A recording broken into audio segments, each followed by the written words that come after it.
안녕하세요. 저는 2011년부터 크로스핏을 열심히 하고 또 크로스핏을 통해서 존 다이어트를 제가 해봤고 다른 사람에게도 존 다이어트를 권유하고 식단도 만들고 피검사도 해봤고 또 저희 아버지하고 같이 해서 저탄고지를 해서 저희 아버지 같은 경우는 비만 당뇨로부터 비만은 아니죠. 당뇨 그 다음에 부정맥 등을 치료를 하셔서 그러한 믿음을 가지고 여러분과 함께 비만 코드를 공부할 폴 코치입니다. 오늘은 첫 번째 파트로 비만이라는 유행병에 대해서 알아보겠습니다. 비만은 1970년 후반부터 미국에서 급증하기 시작을 했습니다. 그래서 지금 현재로는 미국의 경우에 세 가지 기준이 있습니다. BMI 25 이상 30 이하 남자 기준으로 1m 75cm 76kg 이상 95kg 이하를 오버웨이트라고 하고 오비시티라 그래서 BMI 30 이상 40 이하 92kg에서 122kg 이것을 비만이라고 하고 40 이상 즉 122kg 이상을 고도 비만이라고 합니다. 그랬을 때 미국 남자 경우에 오버웨이트만 봐도 약 40% 정도가 되고 그 다음에 오비시티하고 익스트림 오비시티를 합쳐서 35%가 되니까 실제로 25% 이상은 BMI 25 이상은 75% 가까이 됩니다.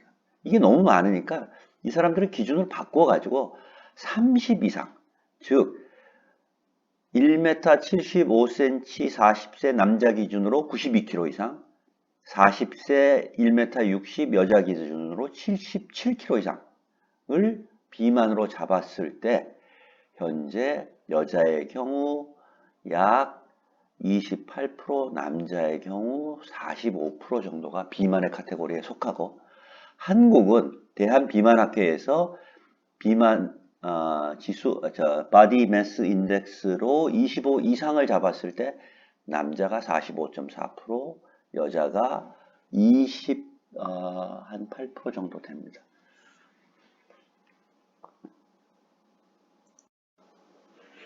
이 정도 되면 비만 아닐까요? 미국 같은 경우에 BMI 25 이상이 75%, 30 이상이 무려 40% 가까이 되고 한국이 25 이상으로 45% 남자 기준이니까. 그런데 이 미국의 그래프를 보시면은 70년 이후에 급격하게 비만이 증가하고 있습니다. 우리 인류의 진화 기준으로 봤을 때 지난 28년간에 갑자기 비만해졌습니다. 우리가 이유를 알았다면 이렇게까지 내버려 두지는 않았을 것 같아요. 그런데 이유가 뭔지 한번 살펴보겠습니다. 우리가 여태까지 알고 있던 비만의 정설은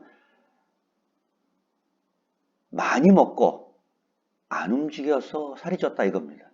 그런데 그래서 60년대에 들어서면서 인간의 평균 수명이 미국 같은 경우에 50년대에 50대에서 60년대 들어서 67세로 늘어났습니다. 그리고 심장질환이 오래 살면서 많이 늘어나니까 심장질환의 원인을 과다한 지방 섭취에서 찾았고 77년에 미국 정부 최초로 다이어터리 가이드라인을 지방을 40%까지 줄이고 먹던 지방을 100에서 그것을 약 60으로 줄이고 탄수화물을 전체 열량의 55에서 60%로 늘린다.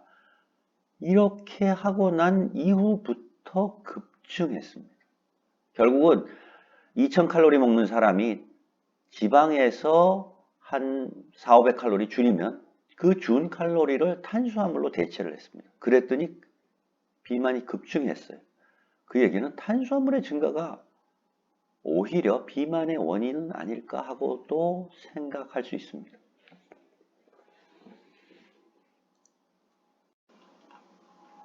그러면 현재 비만학회가 권장하는 권장 가이드라인은 어떨까요?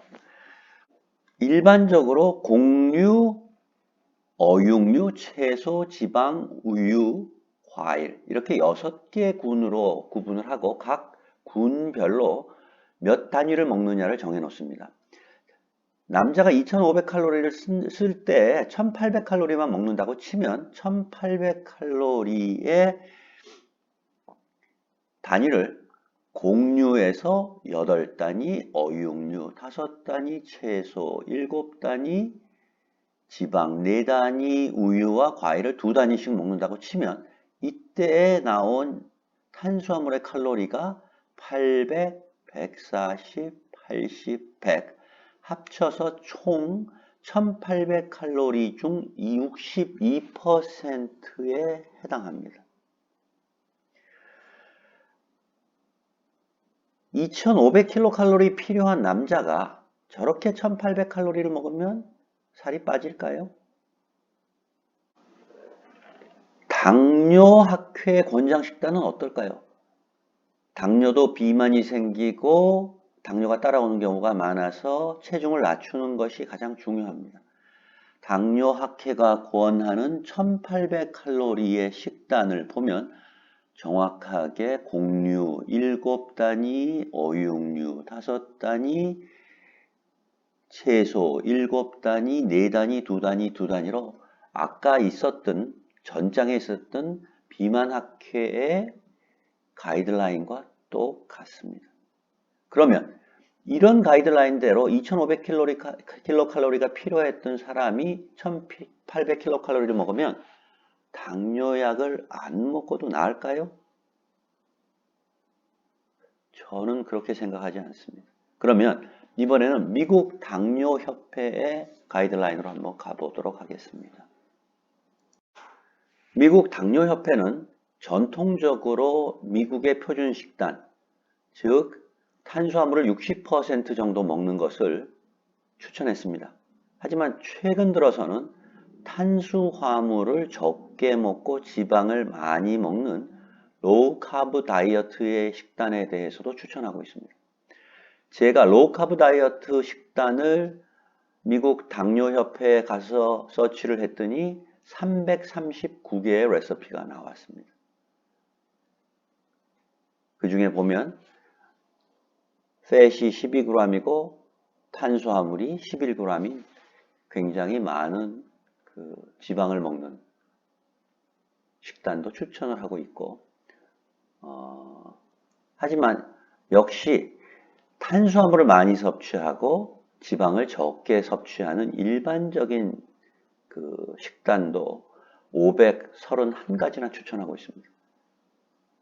전에는 이 저지방 고탄수만 추천을 했습니다. 하지만 숫자에서 알 수 있다시피 530개 대비 340개 정도로 이제는 꽤 많은 저탄수화물 고지방 식단도 추천을 하고 있습니다. 그리고 여기에 고탄수화물에 있어서도 저희가 레시피를 쭉 보면 밥반국수가 거의 없습니다. 계속해서 칼리플라워를 먹으라든지 그 다음에 뭐 감자를 먹으라든지 브로콜리를 먹으라 이런 것이 있지 밥반국수의 식단은 거의 없다고 볼 수가 있습니다. 비만은 유전 요인이다 아니면 환경 요인이다 살펴보겠습니다.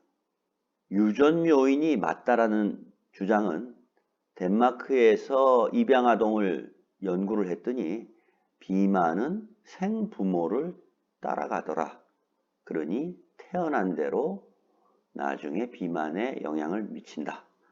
틀리다는 것은 1978년 이후에 미국의 비만자가 급증했는데 그럼 30년 만에 사람의 유전자가 바뀌었냐? 그건 아니죠. 그러면 환경 요인으로 보면 주변을 둘러봐라. 결국 많이 먹는 사람이 살찌는 거 아니냐? 그러면 틀리다는 덴마크 입양 아동 결과를 봐라. 살고 있는 부모가 아니라 태어난 부모의 영향을 받는다.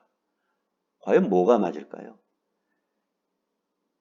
학자들이 연구를 많이 했는데 비만의 요인은 70%가 유전 요인이고 환경 요인이 30%입니다. 결국 많이 먹는 것도 유전적으로 많이 먹게 돼 있어서 많이 먹는다는 겁니다.